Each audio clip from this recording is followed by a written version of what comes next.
Welcome to another round of Q&A with Lisa and Dylan. I'll be asking the questions. And I'll be answering them.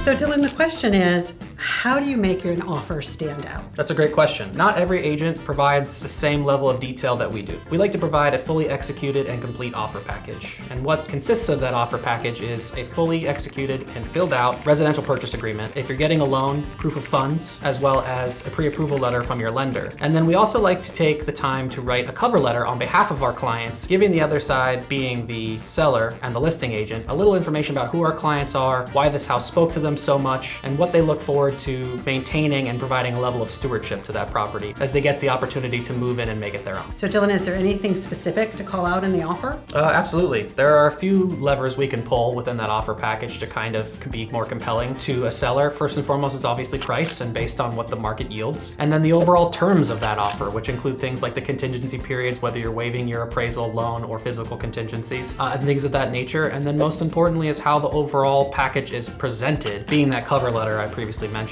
But what that really does, it builds the rapport with the other agent and really allowing them to see the earnest and honest, compelling nature that our buyers are putting out there to really put their best foot forward. And that is the answer to that question.